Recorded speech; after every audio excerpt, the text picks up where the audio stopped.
A little black girl kept sharing her lunch with a homeless man in the park. When he was rushed to the hospital, what she discovered about his past left everyone in tears. Sarah Thompson's shoes scraped against the cracked sidewalk of Central Park, Atlanta, as she walked her usual route home from school. Her faded blue uniform hung loose on her thin frame, the hem of her skirt swaying with each step. The afternoon sun beat down on her colorful braids, making the beads at their ends click together softly. She adjusted her backpack, heavy with textbooks she couldn't leave at school anymore. Not since some had gone missing last semester. Her mom's voice echoed in her head. "We can't afford to replace them, baby. You gotta be more careful." Ahead, on the same bench as always, sat Mr. Jenkins. Sarah didn't know his real name. That's just what the park regulars called him. He hunched forward, his gray beard matted and unkempt, wearing the same worn denim jacket despite the heat. An empty bottle lay on its side, near his feet. Sarah's steps slowed. Her throat tightened as memories of her grandfather flooded back. His trembling hands, the sharp smell of alcohol on his breath, the way he'd stopped recognizing her near the end. 2 years had passed, but the pain still felt fresh. "Keep walking, child," Mrs. Davis, the hot dog vendor, called out. "That man ain't safe to be around." Sarah nodded, but couldn't help staring. Mr. Jenkins talked to himself, his words slurred and impossible to understand. His hands shook as he reached for the bottle, only to find it empty. The scene changed abruptly when she got home. Their small apartment felt even smaller with the tension inside. Her mother, Lisa, stood at the kitchen counter, sorting bills into piles with shaking hands. The urgent stack grew taller each week. "Sarah, honey, can you watch Tommy and Marcus while I make dinner?" Lisa didn't look up from the bills. "Your father's out dropping off more resumes." Sarah dropped her backpack by the door. "Sure, Mom." She headed to the living room where her brothers, aged 6 and 4, played with their worn action figures. The TV stayed off, another cost-cutting measure. "Sarah," Tommy launched himself at her legs. "Can we play superheroes?" "In a minute, buddy." She ruffled his hair, her eyes drawn to the kitchen where her mother now held her head in her hands. The evening crawled by with familiar sounds. Marcus and Tommy arguing over toys, her mother's tired sighs, the neighbor's TV through the thin walls. When her father finally came home, his shoulders slumped in defeat. Sarah knew it hadn't been a good day. "Nothing." Lisa's voice carried from their parents' bedroom later that night. "James, it's been 6 months. Maybe we should consider." "I'm not giving up." Her father's voice came back sharp and tired. "I'll find something. Your mother offered to let us stay with them in Mississippi until we get back on our feet." "No, we're not uprooting the kids." Sarah pulled her pillow over her head, but it didn't block out her mother's next words. "We can't keep going like this. The savings are almost gone." The next afternoon, Sarah took a different route through the park, one that passed closer to Mr. Jenkins' bench. He looked worse than usual, his dark skin ashen, his breaths coming in sharp gasps. A group of teenagers walked by, snickering. "Hey, old man," one called out. "Better hold on to your stuff today." Mr. Jenkins didn't respond. He didn't even move. Sarah stopped walking. The man's head lolled to one side, his eyes closed. The empty bottle had fallen from his slack fingers. Despite the heat, he shivered. "Mr. Jenkins?" The words left her mouth before she could stop them. No response. Mrs. Davis, voice carried across the park. "Girl, don't you dare go near him." But Sarah couldn't move. Her grandfather's face overlapped with Mr. Jenkins in her mind. The day they found him unconscious, the day they were too late. Her heart pounded against her ribs. The weight of her water bottle pressed against her back through her backpack. Her parents' warnings about strangers rang in her ears.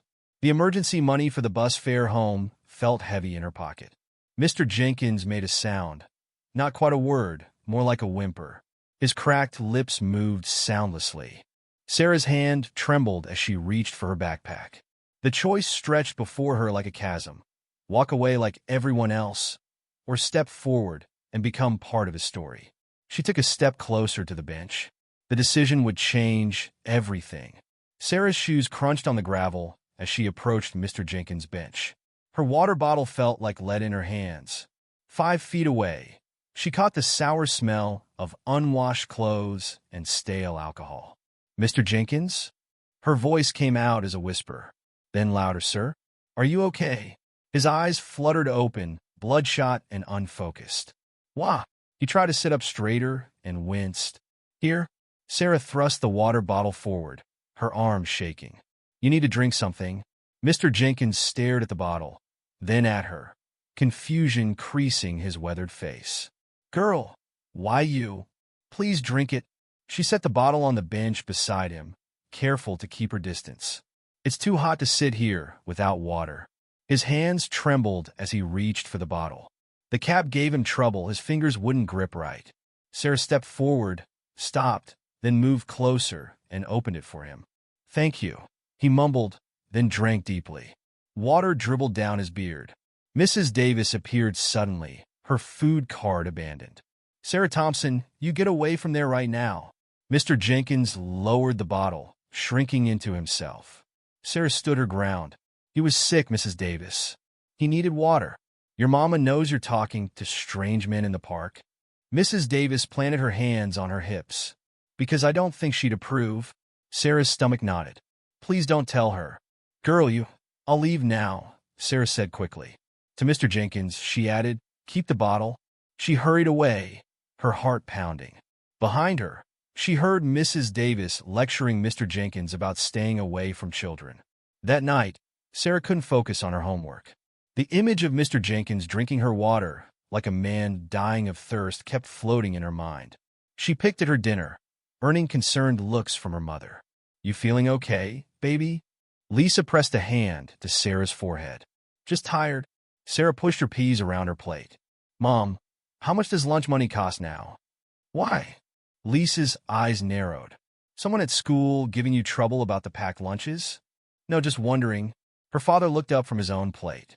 "Sarah, we know it's not ideal, but packed lunches are what we can manage right now." "I know." Sarah forced a smile. "I like your sandwiches, Mom." The next morning, Sarah packed her own lunch, making her sandwich smaller so she could wrap half separately. She added an extra apple and her emergency granola bar. Mr. Jenkins wasn't on his bench when she passed through the park after school. Sarah's chest tightened with worry until she spotted him near the water fountain, trying to fill an empty soda bottle with shaking hands. She approached slowly, making her footsteps loud enough to hear. "Hi, Mr. Jenkins." He startled, almost dropping the bottle. "Oh, water girl. I'm Sarah." She pulled out the wrapped half sandwich and apple. "Are you hungry?" He stared at the food, then at her face. His eyes were clearer today. "Why you doing this?" "My grandpa." Sarah swallowed hard. "He used to need help sometimes, too." Understanding dawned in Mr. Jenkins' eyes. He nodded slowly. "Used to. He died." Sarah set the food on the fountain's edge. 2 years ago. Mr. Jenkins' hand shook as he reached for the sandwich. "I'm sorry." He unwrapped it carefully, like it was something precious. "Mine's been gone 30 years now. Cancer." It was the most words she'd heard him speak. His voice was deep but rough, like he didn't use it much anymore. "What's your real name?" Sarah asked. "Everyone just calls you Mr. Jenkins." He took a small bite of sandwich, chewing thoughtfully. "William. William Cole. Haven't heard that name in a while, though." A group of mothers with strollers walked past, giving them a wide berth. Their whispers carried clearly. "Someone should call the police about that man. Talking to children is not right." Mr. Jenkins' shoulders hunched. He wrapped the remaining sandwich carefully in its paper.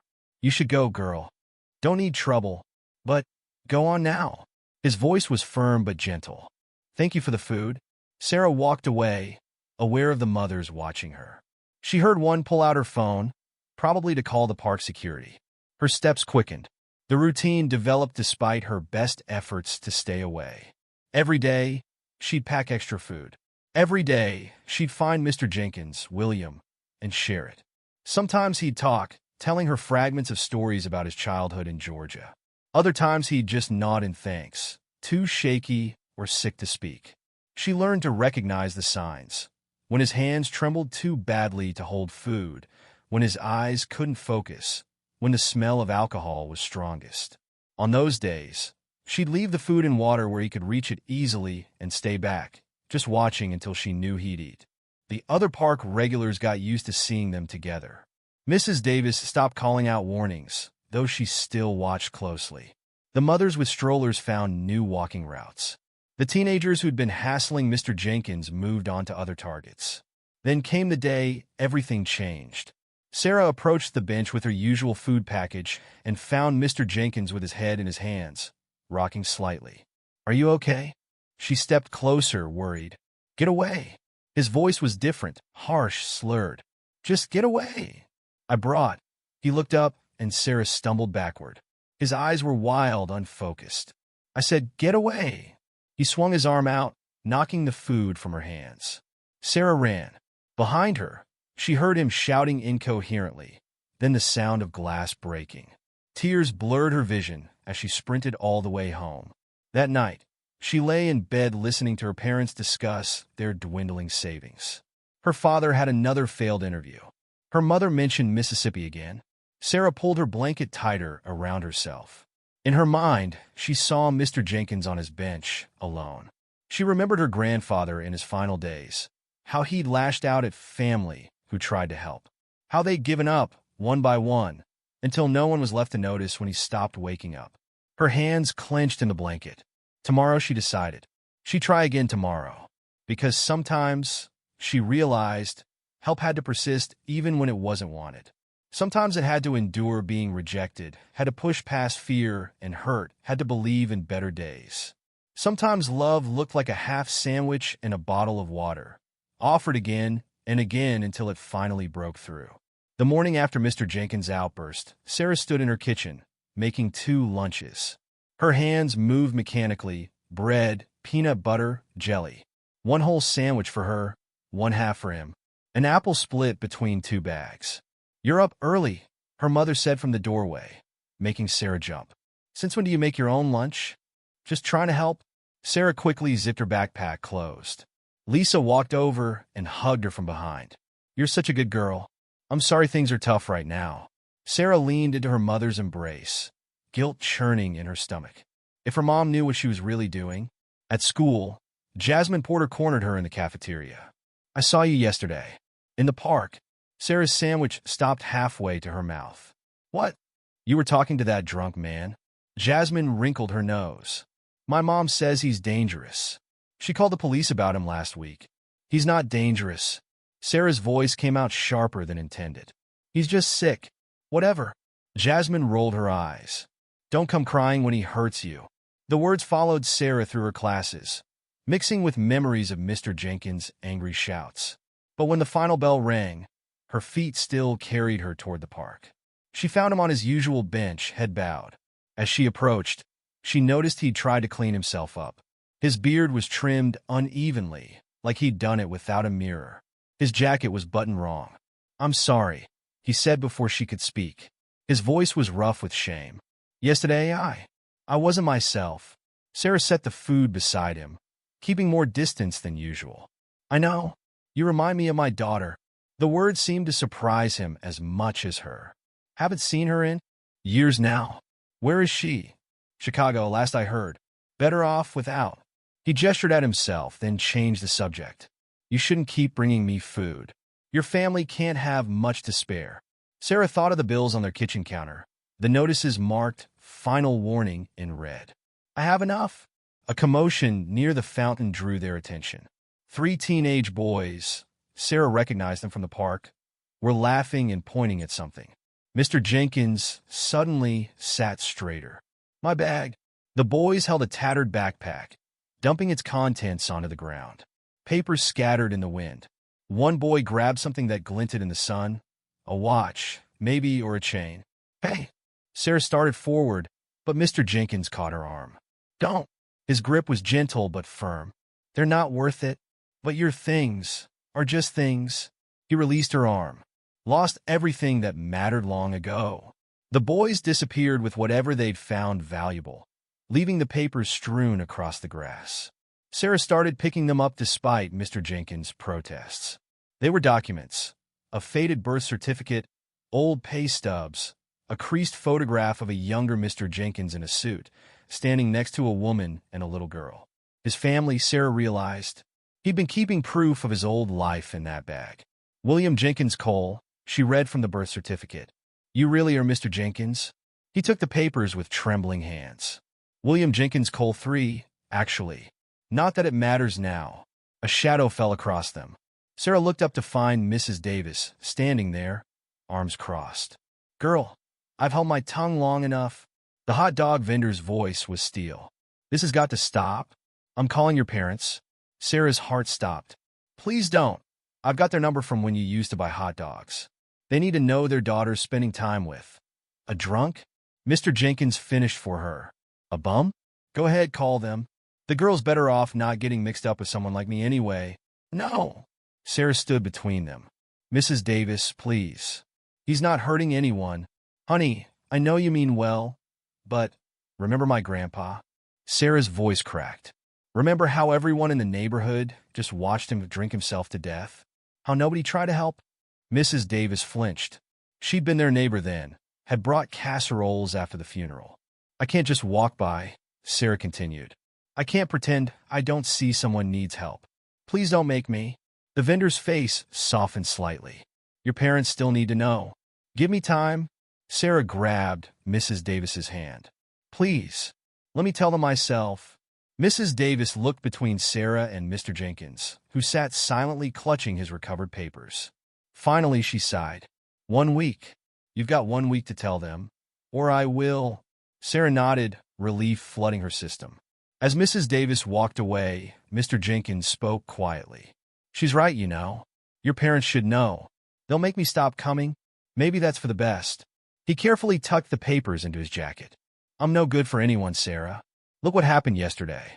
I could have hurt you, but you didn't. But I could have. He stared at his shaking hands. The drink, it makes me someone else sometimes. Someone I don't want to be. Sarah thought of her grandfather in his final days. How the alcohol had turned him mean, then confused, then finally still. Then stopped drinking. Mr. Jenkins laughed, but it held no humor. If it were that easy, don't you think I would have done it years ago? I could help, no. His voice was firm. You've done enough. More than enough. But this isn't your burden to carry. A cold wind swept through the park, making Sarah shiver. The sun was setting earlier now, and she needed to get home. Her father had another job interview today. Maybe this time. I'll see you tomorrow, she said, standing. Mr. Jenkins didn't respond, just stared at the spot where his belongings had been scattered. As Sarah walked away, she heard the unmistakable sound of a bottle being opened. At home, she found her father sitting at the kitchen table, head in his hands. Another rejection. Her mother was on the phone in their bedroom, voice carrying through the thin walls. Yes, Mom, I know. Of course we're considering it. James is still looking. Sarah retreated to her room. Homework forgotten. 1 week to tell her parents. 1 week before they found out she'd been lying, been sneaking food, been talking to a homeless man in the park. 1 week to figure out how to help Mr. Jenkins before she was forced to stop trying. Through her window, she could see the park in the distance. Somewhere out there, a man sat alone in the growing dark, drinking to forget his lost family, his lost life. Just like her grandfather had. Not this time, Sarah decided. This time would be different. She just had to figure out how. Sarah's week of grace ended on a Tuesday. She walked into her apartment after school and found both her parents sitting at the kitchen table. Her mother's eyes were red. Her father held a piece of paper in his clenched fist. Sit down, Sarah, James Thompson said. His voice was quiet. Too quiet. Sarah's backpack slid from her shoulder, landing with a thud. Half a sandwich and an apple rolled out. Mrs. Davis called, Lisa said, wiping her eyes. She told us everything. The kitchen clock ticked. Sarah's heart pounded in sync with it. How long? James asked. How long have you been sneaking food to this man? 3 weeks. Sarah's voice came out as a whisper. 3 weeks. Lisa stood up so fast her chair scraped against the floor. 3 weeks you've been putting yourself in danger. 3 weeks you've been lying to us. He's not dangerous, Mom. Not dangerous? James slammed his hand on the table. He's a drunk, Sarah. A homeless alcoholic who could have hurt you. Or worse. Like Grandpa was? The words shot out before Sarah could stop them. The silence that followed pressed against her ears. Lisa sank back into her chair, covering her face. James' anger seemed to deflate. leaving only fear behind. That's different, he said finally. Your grandfather was family, and that makes it okay that everyone just watched him die. Sarah's eyes burned. That nobody tried to help him? Sarah, Lisa's voice cracked. Baby, we did try. You were too young to remember, but we tried everything. Then why aren't we trying to help Mr. Jenkins? Because it's not our responsibility. James stood up, pacing the small kitchen. We can barely keep ourselves afloat. I can't even provide for my own family right now. And you're giving away what little food we have to a stranger. Sarah flinched at the pain in her father's voice. I'm sorry about the food. I'll pay you back from my allowance. This isn't about the food, Lisa interrupted. It's about you putting yourself in danger, talking to strange men, keeping secrets. What if he had hurt you? He wouldn't, Sarah insisted. He's sick, Mom. He needs help. And what about us? James turned to face her. What about your brothers? We might have to move in with your grandparents because I can't find work and you're worried about some drunk in the park. Tommy's voice piped up from the hallway. Are we really moving? They all turned. Tommy and Marcus stood in the doorway, eyes wide. Marcus clutched his worn teddy bear. Go to your room, boys, Lisa said quickly. We're just talking. I don't want to move, Marcus whimpered. Nobody's moving, Sarah said firmly, then looked at her parents. Right? Neither answered. The sound of running feet and a slamming door told them the boys had fled. Lisa buried her face in her hands again. You're grounded, James said finally. 2 weeks. No park, no friends, straight home after school. But Mr. Jenkins is not your concern. Her father's voice rose again. This stops now, Sarah. Do you understand? Now! A scream cut through their argument, high-pitched, terrified. It came from the park. Sarah ran to the window. In the fading daylight, she could see a crowd gathering near Mr. Jenkins' bench. Someone was on the ground. Oh, God, she whispered and bolted for the door. Sarah. Her parents' shouts followed her down the stairs, but she didn't stop. She ran across the street, dodging cars that honked angrily. The crowd parted as she approached. Mr. Jenkins lay on the ground, his body rigid, shaking violently. White foam flecked his lips. Someone call an ambulance. Mrs. Davis shouted. She knelt beside him, trying to keep his head from hitting the concrete. He's having a seizure, someone said. It's probably withdrawal. Sarah. Her parents caught up to her, out of breath. Get away from. Help him. Sarah turned to her father, grabbing his arm. Please, Dad. Please help him. James Thompson looked at his daughter's tears, then at the man convulsing on the ground. His jaw clenched. Move, he said to the crowd, kneeling beside Mr. Jenkins. I know first aid. Has anyone called 911? They're coming, Mrs. Davis said. 3 minutes out. The seizure lasted another minute. Mr. Jenkins' body gradually stilled, but his breathing came in ragged gasps. James checked his pulse, his face grim. He's burning up, he reported. Possible severe withdrawal. We need to get him cooled down. Lisa appeared with bottles of water from Mrs. Davis's cart. They soaked handkerchiefs, placing them on Mr. Jenkins' forehead and neck. The ambulance arrived with flashing lights and urgent efficiency. As the paramedics worked, Mr. Jenkins' eyes fluttered open. They landed on Sarah. I'm sorry, he whispered. Should have listened. Sir, can you tell us your name? One paramedic asked. William Cole, Sarah answered for him. William Jenkins Cole III. The paramedic glanced at her parents. You know him? She's been bringing him food, Mrs. Davis explained. Trying to help? Has he been drinking less lately? The other paramedic asked, taking vital signs. Sarah nodded. He's been trying to stop. That explains it. Alcohol withdrawal can be deadly without medical supervision. They started loading him onto a stretcher. He needs immediate treatment. Wait.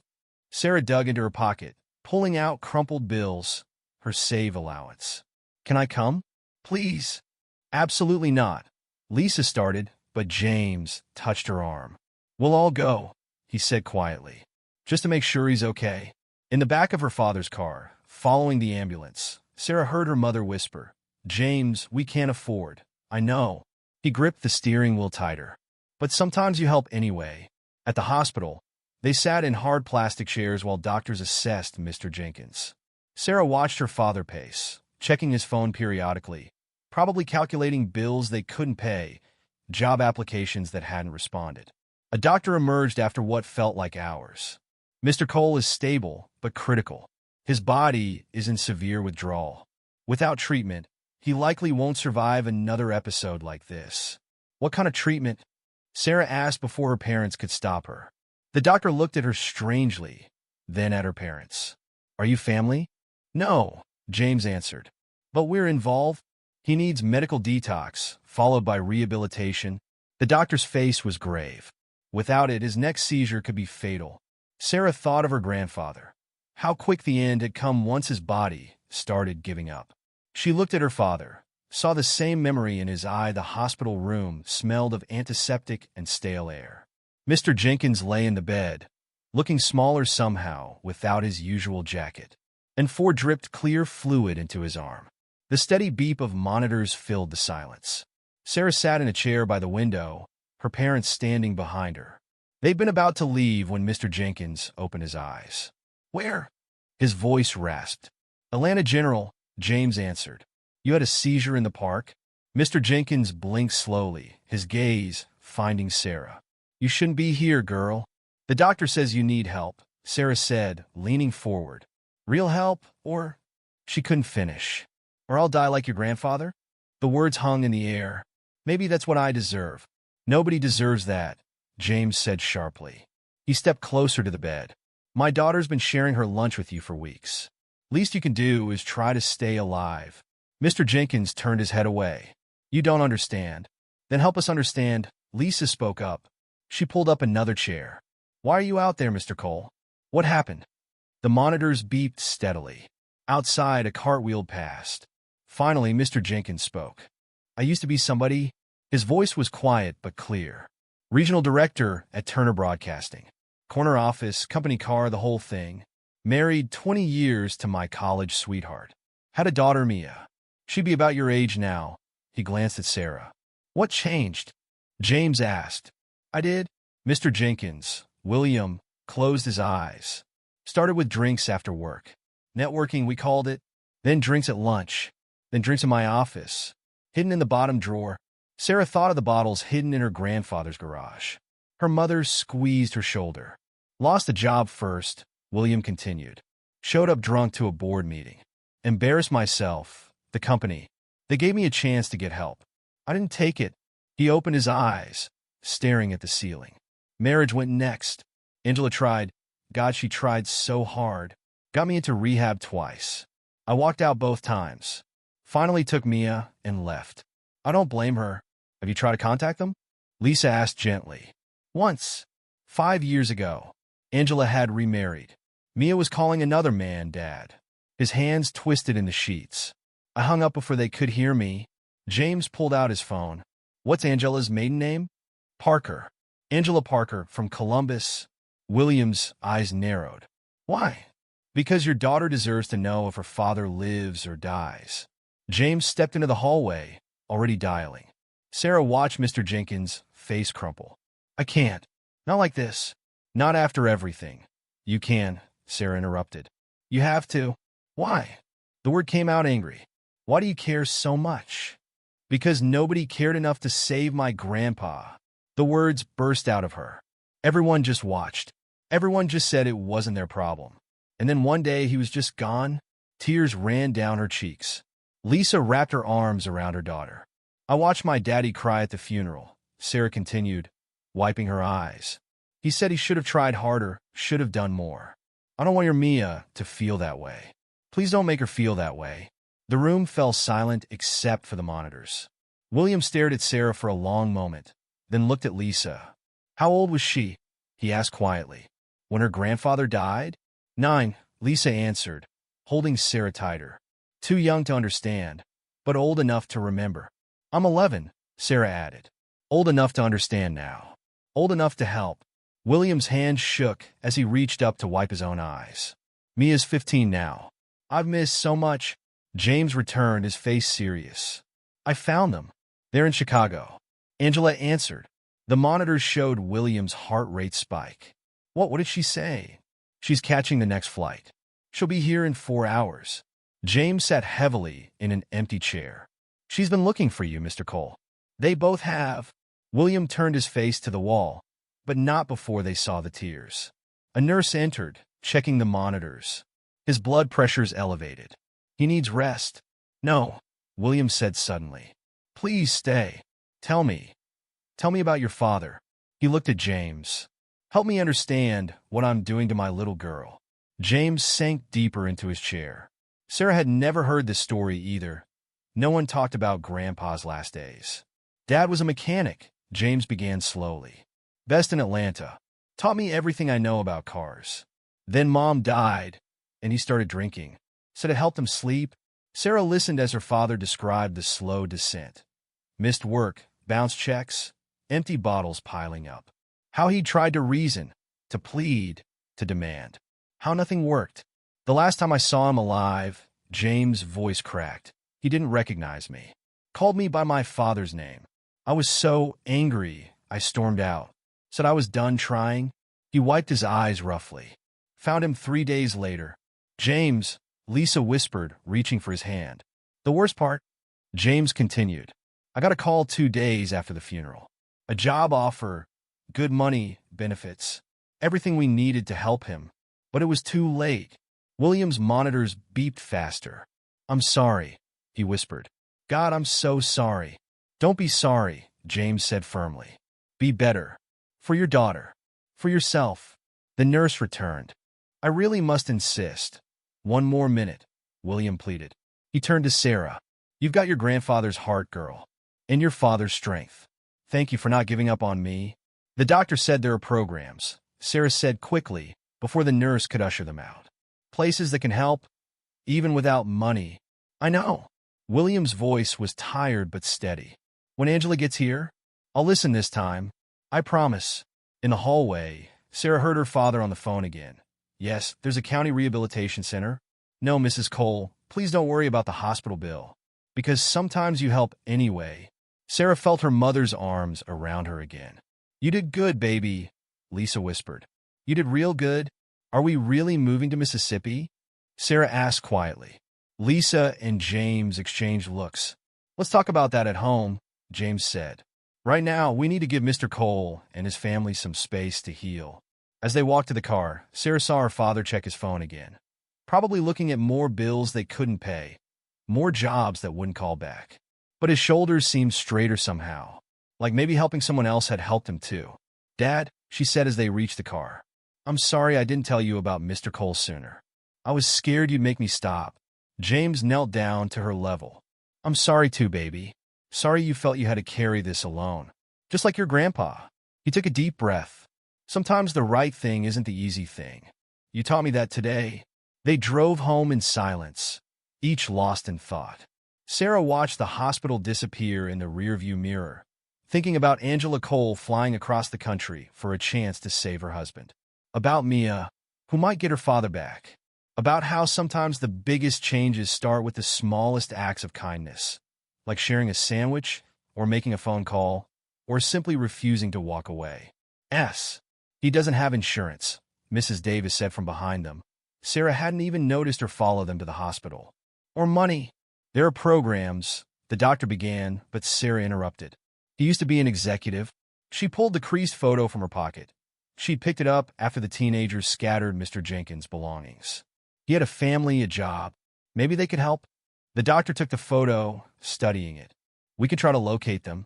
In the meantime, he has a choice to make when he wakes up. Get help or—" He didn't finish the sentence. He didn't have to. Sarah sat back down between her parents, feeling the weight of their own problems press against her shoulders. They couldn't afford to help. They had their own crisis to deal with. But sometimes, she thought, remembering her father's words, "You help anyway." She just hoped Mr. Jenkins would choose to help himself first. The hospital room smelled of antiseptic and stale air. Mr. Jenkins lay in the bed, looking smaller somehow without his usual jacket, and Ford dripped clear fluid into his arm. The steady beep of monitors filled the silence. Sarah sat in a chair by the window, her parents standing behind her. They'd been about to leave when Mr. Jenkins opened his eyes. "Where?" His voice rasped. "Atlanta General," James answered. You had a seizure in the park. Mr. Jenkins blinked slowly, his gaze finding Sarah. You shouldn't be here, girl. The doctor says you need help, Sarah said, leaning forward. Real help? Or... She couldn't finish. Or I'll die like your grandfather? The words hung in the air. Maybe that's what I deserve. Nobody deserves that, James said sharply. He stepped closer to the bed. My daughter's been sharing her lunch with you for weeks. Least you can do is try to stay alive. Mr. Jenkins turned his head away. You don't understand. Then help us understand, Lisa spoke up. She pulled up another chair. Why are you out there, Mr. Cole? What happened? The monitors beeped steadily. Outside, a cart wheeled past. Finally, Mr. Jenkins spoke. I used to be somebody. His voice was quiet, but clear. Regional director at Turner Broadcasting. Corner office, company car, the whole thing. Married 20 years to my college sweetheart. Had a daughter, Mia. She'd be about your age now. He glanced at Sarah. What changed? James asked. I did. Mr. Jenkins, William, closed his eyes. Started with drinks after work. Networking, we called it. Then drinks at lunch. Then drinks in my office. Hidden in the bottom drawer. Sarah thought of the bottles hidden in her grandfather's garage. Her mother squeezed her shoulder. Lost the job first, William continued. Showed up drunk to a board meeting. Embarrassed myself, the company. They gave me a chance to get help. I didn't take it. He opened his eyes, staring at the ceiling. Marriage went next.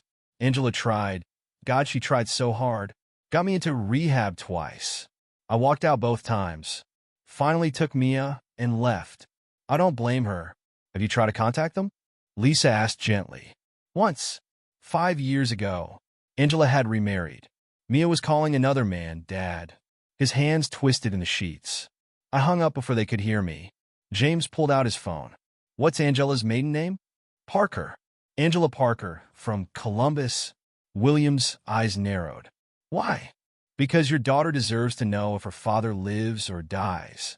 James stepped into the hallway, already dialing. Sarah watched Mr. Jenkins' face crumple. I can't. Not like this. Not after everything. You can't, Sarah interrupted. You have to. Why? The word came out angry. Why do you care so much? Because nobody cared enough to save my grandpa. The words burst out of her. Everyone just watched. Everyone just said it wasn't their problem. And then one day he was just gone. Tears ran down her cheeks. Lisa wrapped her arms around her daughter. I watched my daddy cry at the funeral, Sarah continued, wiping her eyes. He said he should have tried harder, should have done more. I don't want your Mia to feel that way. Please don't make her feel that way. The room fell silent except for the monitors. William stared at Sarah for a long moment, then looked at Lisa. How old was she? He asked quietly. When her grandfather died? 9, Lisa answered, holding Sarah tighter. Too young to understand, but old enough to remember. I'm 11, Sarah added. Old enough to understand now. Old enough to help. William's hand shook as he reached up to wipe his own eyes. Mia's 15 now. I've missed so much. James returned, his face serious. I found them. They're in Chicago. Angela answered. The monitors showed William's heart rate spike. What? What did she say? She's catching the next flight. She'll be here in 4 hours. James sat heavily in an empty chair. She's been looking for you, Mr. Cole. They both have. William turned his face to the wall, but not before they saw the tears. A nurse entered, checking the monitors. His blood pressure's elevated. He needs rest. No, William said suddenly. Please stay. Tell me about your father. He looked at James. Help me understand what I'm doing to my little girl. James sank deeper into his chair. Sarah had never heard this story either. No one talked about Grandpa's last days. Dad was a mechanic, James began slowly. Best in Atlanta. Taught me everything I know about cars. Then Mom died, and he started drinking, said it helped him sleep. Sarah listened as her father described the slow descent. Missed work, bounced checks, empty bottles piling up. How he tried to reason, to plead, to demand. How nothing worked. The last time I saw him alive, James' voice cracked. He didn't recognize me. Called me by my father's name. I was so angry, I stormed out. Said I was done trying. He wiped his eyes roughly. Found him 3 days later. James, Lisa whispered. reaching for his hand. The worst part? James continued. I got a call 2 days after the funeral. A job offer, good money, benefits. Everything we needed to help him. But it was too late. William's monitors beeped faster. I'm sorry, he whispered. God, I'm so sorry. Don't be sorry, James said firmly. Be better. For your daughter. For yourself. The nurse returned. I really must insist. One more minute, William pleaded. He turned to Sarah. You've got your grandfather's heart, girl, and your father's strength. Thank you for not giving up on me. The doctor said there are programs, Sarah said quickly before the nurse could usher them out. Places that can help, even without money. I know. William's voice was tired but steady. When Angela gets here, I'll listen this time. I promise. In the hallway, Sarah heard her father on the phone again. Yes, there's a county rehabilitation center. No, Mrs. Cole, please don't worry about the hospital bill, because sometimes you help anyway. Sarah felt her mother's arms around her again. You did good, baby, Lisa whispered. You did real good. Are we really moving to Mississippi? Sarah asked quietly. Lisa and James exchanged looks. Let's talk about that at home, James said. Right now, we need to give Mr. Cole and his family some space to heal. As they walked to the car, Sarah saw her father check his phone again, probably looking at more bills they couldn't pay, more jobs that wouldn't call back. But his shoulders seemed straighter somehow, like maybe helping someone else had helped him too. Dad, she said as they reached the car, I'm sorry I didn't tell you about Mr. Cole sooner. I was scared you'd make me stop. James knelt down to her level. I'm sorry too, baby. Sorry you felt you had to carry this alone. Just like your grandpa. He took a deep breath. Sometimes the right thing isn't the easy thing. You taught me that today. They drove home in silence, each lost in thought. Sarah watched the hospital disappear in the rearview mirror, thinking about Angela Cole flying across the country for a chance to save her husband. About Mia, who might get her father back. About how sometimes the biggest changes start with the smallest acts of kindness, like sharing a sandwich, or making a phone call, or simply refusing to walk away. The County Rehabilitation Center sat on the outskirts of Atlanta, a plain brick building surrounded by oak trees. Sarah pressed her face against the car window as they pulled into the parking lot. 1 week had passed since Mr. Jenkins, William, had been admitted to the hospital. Remember, Lisa said, turning in her seat, he might not feel up to visitors. Sarah nodded, clutching the get-well card she'd made. Her father parked next to a sleek black BMW, Angela Cole's rental car. Inside, they found William sitting in a common room. He wore clean clothes, his beard neatly trimmed. Angela sat beside him, her hand resting on his arm. A teenage girl stood by the window, Mia. Sarah realized she had her father's eyes. Sarah, William's face lit up. I hope you come. Angela stood, smoothing her skirt. So this is Sarah? Williams told me everything. She hugged Sarah suddenly. Thank you. Thank you for watching over him when we couldn't. Mom, Mia muttered, embarrassed. But she moved closer, studying Sarah curiously. How are you feeling? James asked William. Like how? William managed a weak smile. But they say that's normal. 3 days sober now. 4, Angela corrected gently. You're doing great. William's hands shook as he reached for a cup of water. Had my first AA meeting yesterday. Telling my story. It was harder than I thought. But you did it, Mia said. Her voice was quiet but firm. You're trying. That's what matters. Sarah watched William's eyes fill with tears. She remembered what he'd said about Mia, calling another man Dad. But here she was anyway, giving him another chance. The doctors say I can transfer to a long-term facility in Chicago next week, Williams said. If I stick with the program. When, Angela corrected. When you stick with the program. Sarah felt her father tense beside her. Chicago was so far away. As if reading her thoughts, William turned to her. I'll keep in touch, he promised. Let you know how I'm doing. Maybe you can visit sometime. I'd like that. Sarah handed him her card. Inside, she'd written, sometimes the hardest step is the first one. But you're not walking alone. William read it, tears spilling over. Angela squeezed his shoulder. Actually, James cleared his throat. We might be moving too. To Mississippi. Sarah's head snapped up. They hadn't discussed it since the hospital. Still looking for work? William asked. James nodded. Nothing's coming through here. Lisa's mother offered to take us in until. What's your background? Angela interrupted. Automotive engineering. 20 years experience. But the industry's tough right now. Angela and William exchanged looks. Turner Broadcasting has a fleet management division, she said. They're always looking for experienced mechanics to oversee vehicle maintenance. I couldn't. James started. Why not? William sat straighter. You helped save my life, James. Let me at least make a phone call.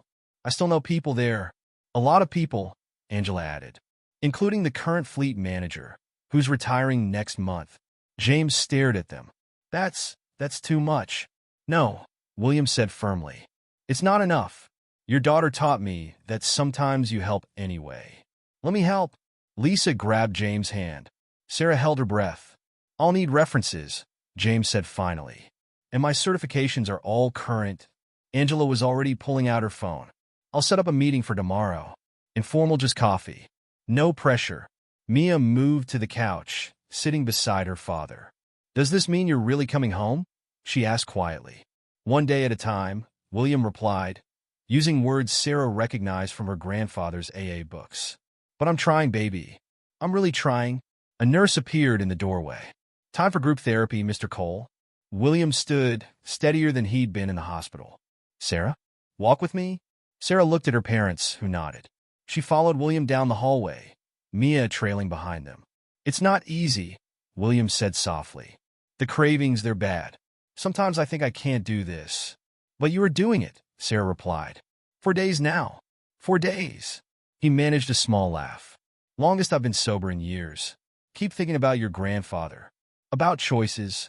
They reached the therapy room door. William turned to face both girls. Mia, honey, I know I've got a lot to make up for. His voice shook. But I want you to meet Sarah properly. She's the reason you still have a father. Mia looked at Sarah, then surprised everyone by hugging her. Thank you, she whispered. Stick around? William asked them both. The session's only an hour. We'll be here, Mia promised. They watched him enter the therapy room, then sat in chairs outside. For a moment, neither spoke. Does it get easier? Mia asked suddenly. Watching them try to get better, Sarah thought about it. I don't know. My grandpa. He never got this far. I'm sorry. Mia picked at her sleeve. Mom says Dad's different this time. More committed. But I'm scared to hope. You know? Yeah. Sarah remembered her grandfather's failed attempts, the promises he couldn't keep. But your dad's not alone. He's got you and your mom and the doctors. And you, Mia added. Dad says you reminded him he was still human. Still worth saving. Down the hall, their parents talked in low voices. Sarah saw Angela hand her father a business card. Saw her mother's hopeful expression. Sometimes, Sarah said slowly, help comes from weird places, like a kid sharing her lunch, or a daughter giving her dad another chance. Mia's voice wavered. Yeah, like that. They sat in comfortable silence until Sarah's parents called her to leave. As they walked to the car, James put his hand on Sarah's shoulder. The interview's tomorrow at 10, he said. Fleet manager position. Full benefits. What about Mississippi? Sarah asked. Let's see how tomorrow goes first. He squeezed her shoulder. Sometimes life surprises you. In the car, Sarah watched the rehabilitation center disappear behind them. She thought about William, facing his demons in group therapy. About Mia, choosing to believe in second chances. About her father, daring to hope again. The past week had changed everything. A man who'd lost himself was finding his way back. A family torn apart was healing. And maybe, just maybe, her own family's luck was turning too. All because she'd refused to walk past a man on a bench. All because sometimes, even when it's hard, even when it seems hopeless, you help anyway. 4 days sober. It wasn't much, but it was a start. And sometimes, Sarah was learning, starts were the most important part of any story. 30 days. The gold chip felt small in William's palm as he stood at the podium in the community center's basement. Sarah sat between her parents in the back row, watching him address the AA meeting. My name is William, he said, voice steady, and I'm an alcoholic. Hi, William, the room responded. 30 days ago, I was drinking myself to death on a park bench. He turned the chip over in his hands. I'd lost everything, my family, my job, my dignity. The only person who saw me as human was an 11-year-old girl who shared her lunch. Sarah felt her mother squeeze her hand. Today, I'm 1 month sober. My daughter calls me dad again. My wife. He looked at Angela in the front row. My wife believes in second chances. And yesterday, I accepted a position as a part-time maintenance worker at First Baptist Church. Applause filled the room. William held up his hand. It's not my old corporate job. The pay's minimal. But it's honest work, and it comes with a small room above the church. First place I can call home in years. His voice cracked. All because someone cared enough to not walk past. After the meeting, people gathered around folding tables with coffee and cookies. William made his way to the Thompsons. "How's the new job, James?" he asked. Sarah's father grinned. "Fleet manager suits me. Even got my own parking spot. And your own secretary," Lisa added, laughing. "Who keeps calling the house asking about his lunch preferences?" "Barbara is just thorough," James protested, but his eyes shone. After 3 weeks at Turner Broadcasting, he looked younger, standing straighter. William nodded at Sarah. "And how's school?" "Better." Sarah thought of the assembly last week, where the principal had asked her to speak about community service. They're starting a new program. Students helping at the homeless shelter on weekends. Your idea? Maybe. She smiled. The same teenagers who'd stolen William's belongings had signed up first. Mrs. Davis appeared with a fresh tray of cookies. She'd been bringing refreshments to every AA meeting since William started. "Your usual, Mr. Coles?" She held out his favorite, oatmeal raisin. "Thank you, Martha." He took one, then looked around the room. "Sometimes I still can't believe this is real. Keep thinking I'll wake up back on that bench." "But you won't," Sarah said firmly. "No." He touched the chip in his pocket. "One day at a time, right?" The church custodian job had come unexpectedly. William had been helping clean up after meetings, impressing the pastor with his dedication. When they needed someone reliable for maintenance work, they'd thought of him first. "Room small," he told Sarah during her first visit. "But it's clean. Private bathroom. Even got a window." She'd watched him arrange his few possessions, the photo of his family, now in a new frame. His AA books, the get-well card she'd made him. "Mia's coming next weekend," he said now, sipping his coffee. "Bringing her school pictures." "How's she doing?" Lisa asked. "Better. Her therapist says talking about everything helps. We video chat every night." His eyes grew distant. "She told me about her first boyfriend. Asked my opinion, like a real dad." Angela joined them, wrapping an arm around William's waist. They looked different together now, more relaxed but careful too, rebuilding trust day by day. "The Chicago facility called," she said. "They still have a spot for you if you want it." William shook his head. "I'm staying here. Got a job, got my meetings, got support." He looked at Sarah. "Got family, blood, and otherwise." "Besides," Angela smiled, "I've been thinking about moving back. Turner Broadcasting has openings in my department too." Sarah watched her father slip an arm around her mother's shoulders. The strain that had lived in their faces for months had eased. No more red bills on the counter. No more whispered arguments about Mississippi. "Oh," Mrs. Davis said suddenly, "Sarah, I made extra hot dogs today. For your lunch program." The school lunch program had been Sarah's latest project. After her story spread, donations had poured in. Now every student got a full meal, whether they could pay or not. "Thanks, Mrs. Davis." Sarah hugged the vendor. "Mr. Peterson's bringing sandwiches too." "The deli owner?" William asked. "He said." Sarah paused, remembering the man's gruff words. "He said if a kid can share her lunch with a stranger, he can share his extras with kids who need them." William's eyes grew wet. He still cried easily these days. Happy tears mostly, overwhelmed by kindness he felt he didn't deserve. Speaking of lunch, James checked his watch. "We should head out." Sarah's got that interview at the shelter. The volunteer coordinator position had opened up last week. "Just paperwork," Sarah explained to William's questioning look. "Filing, answering phones. They said I'm young. But age doesn't matter when you've got heart," William finished. He hugged her quickly. "You taught me that." Outside, the autumn air carried the scent of fallen leaves. Sarah looked across the street at the park, where everything had started. William's bench sat empty now, but not abandoned. Someone had painted it bright blue, added a small plaque. Everyone deserves a second chance. Did you do that? She asked William. He shook his head. Community project. Pastor says people started noticing things more. Caring more? Like dominoes, Sarah said softly. One person helps someone, then they help someone else, and it keeps going. She thought of the lunch program, the shelter volunteers, the painted bench. Like dominoes falling, William touched his 30-day chip again. Started with a sandwich. Started with you choosing to accept it, Sarah corrected. Choosing to try. Angela called William over to meet someone new to the program. Sarah watched him go. Steady steps. Head high. 30 days of better choices carrying him forward. Her father's phone buzzed. Barbara, he chuckled. Wants to know if I prefer tuna or chicken salad tomorrow. Tell her surprise you, Lisa said, then turned to Sarah. Ready for your interview, baby?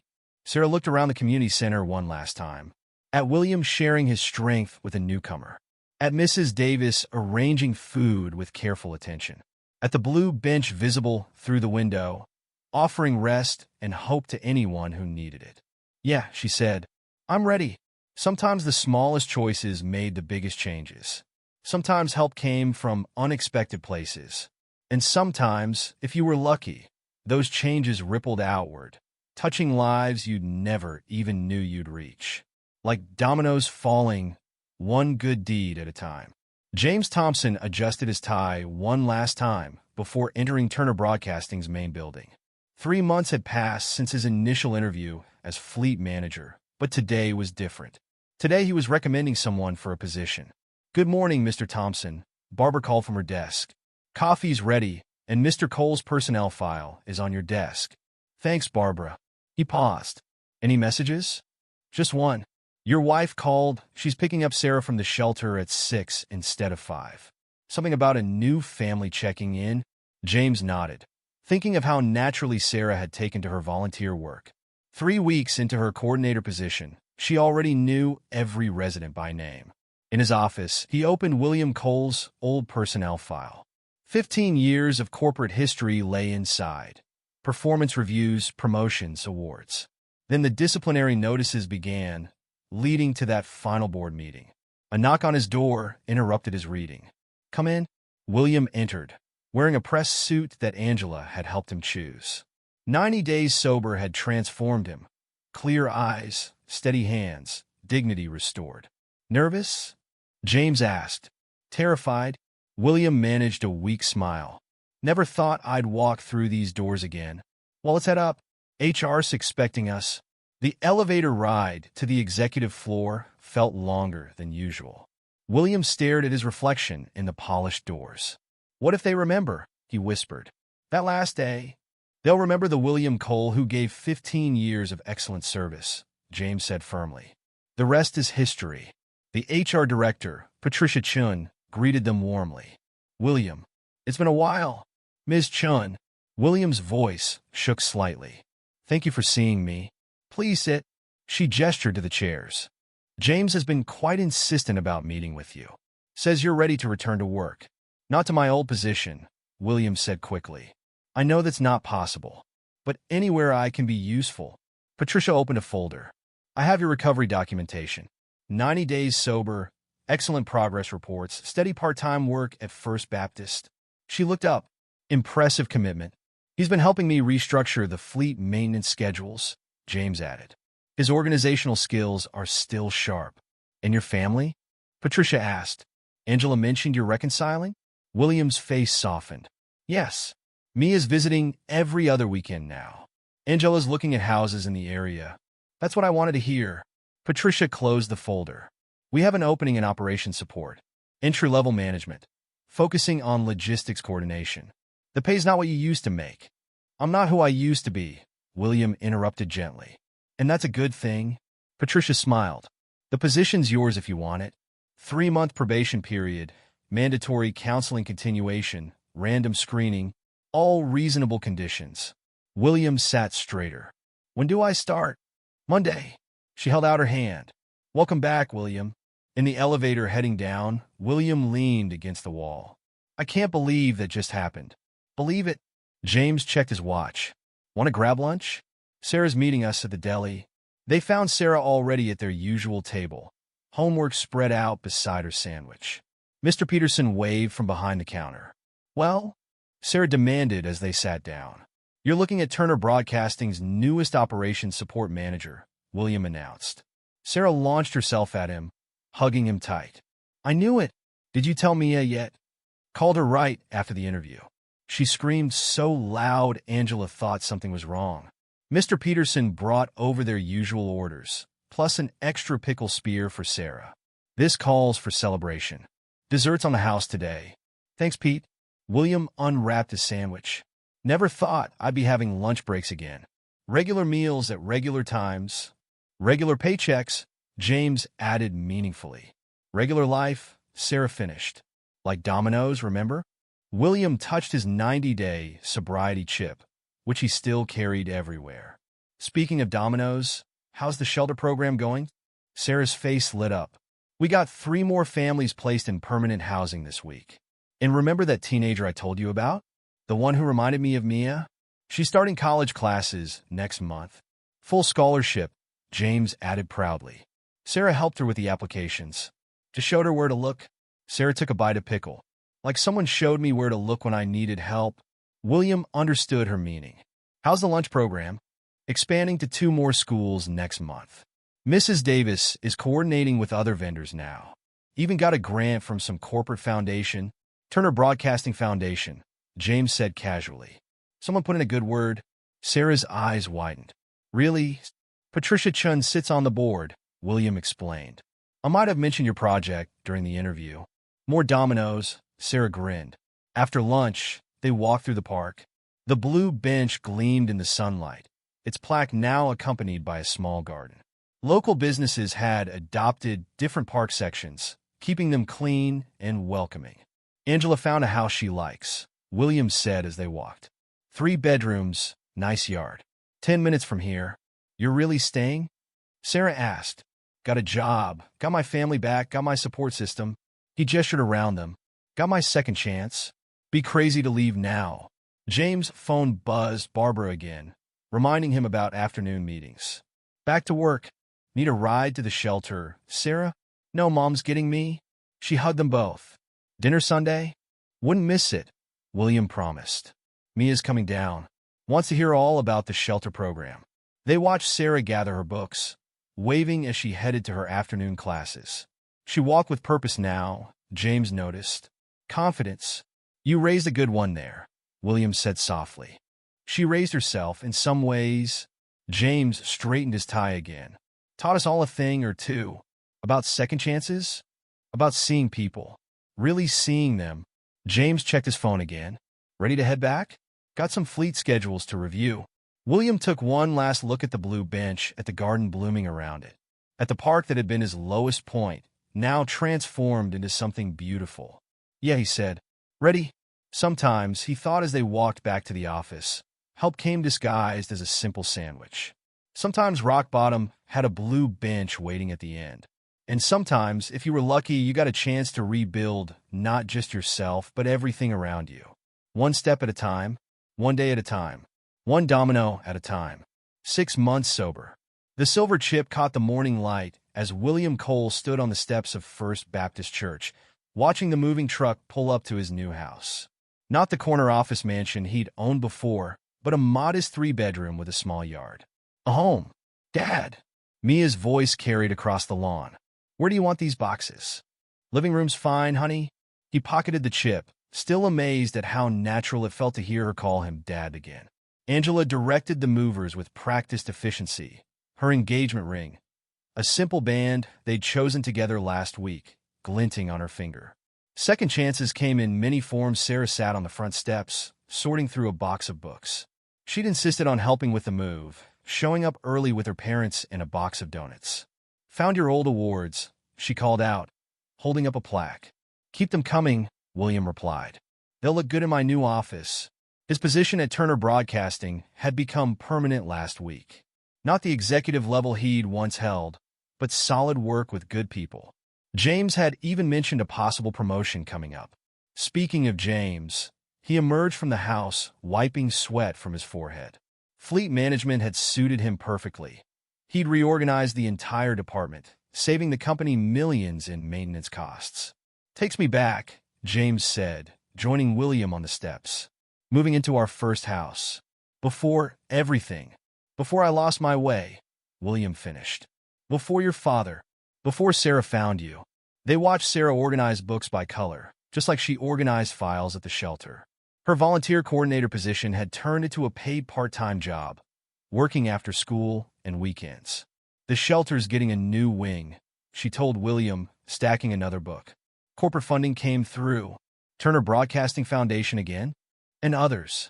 Seems like everyone wants to help once they see it's possible." She smiled. "Like dominoes." Lisa appeared with fresh lemonade, passing glasses around. "Taking a break from packing my kitchen?" "Your kitchen?" Angela teased, joining them. "I thought we agreed on joint custody." The two women had become close friends, sharing recipes and parenting stories. Lisa's cooking skills, combined with Angela's corporate efficiency, had turned family dinners into weekly events. "Speaking of kitchens," William said, "Mrs. Davis asked if we're still on for the park ceremony next week." The park's renovation had become a community project. Local businesses donated materials, volunteers provided labor, and next week they'd officially reopen with new playgrounds, gardens, and a special edition.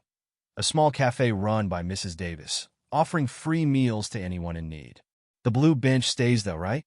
Sarah asked. "Central feature," William assured her. "They're adding more plaques too. Stories of recovery, hope. Stories like yours," Mia said, sitting beside Sarah.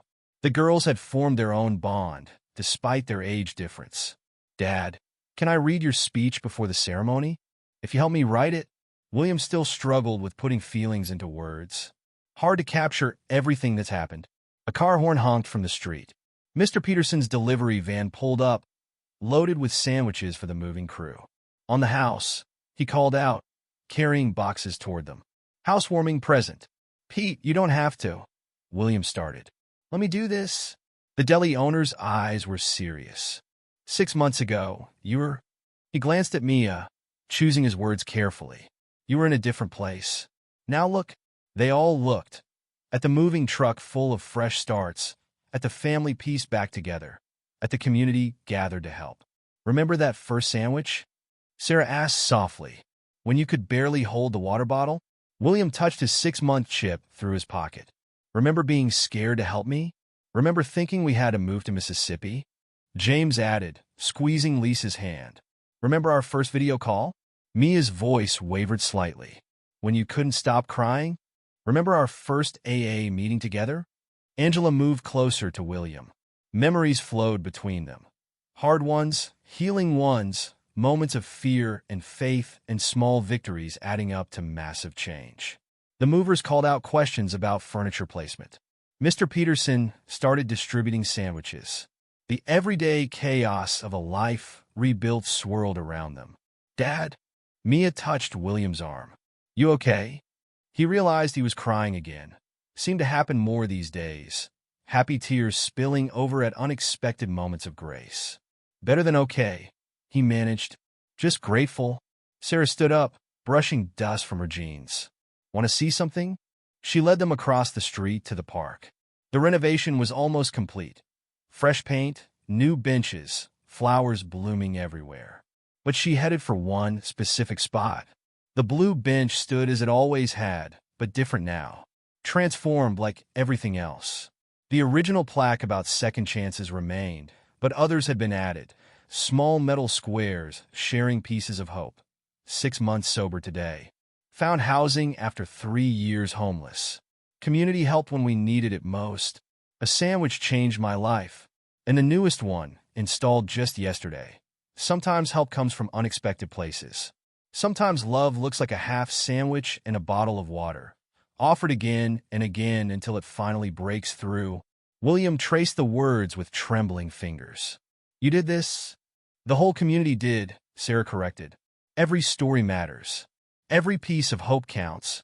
"Like dominoes," Mia said, echoing Sarah's favorite phrase. "Like family," Angela added. "Like love," Lisa suggested. "Like choice," James finished. choosing to see, to help, to try again. William looked at them all, his daughter leaning against him, his soon-to-be wife again holding his hand, the Thompson family who'd helped save him, the community members carrying sandwiches and moving boxes and pieces of his rebuilt life. 6 months, he said softly. Just the beginning, Sarah replied. From the house, voices called them back. More boxes to unpack, more furniture to arrange, more life to build. They turned away from the bench together, walking toward the sound of family and future and fresh starts. Behind them, the plaques caught the sunlight, stories of hope reflecting back to anyone who needed them. The blue bench waited patiently, ready to hold the next person seeking change. And somewhere in the park, if you listen closely, you might hear the quiet sound of dominoes falling. One act of kindness, one moment of courage, one sandwich shared, one life transformed, one community awakened, one story at a time, until hope itself became a habit, passed from hand to hand, heart to heart, breaking through barriers and building bridges again and again and again. Just like love, just like family, just like a little girl who saw someone worth saving and refused to walk away.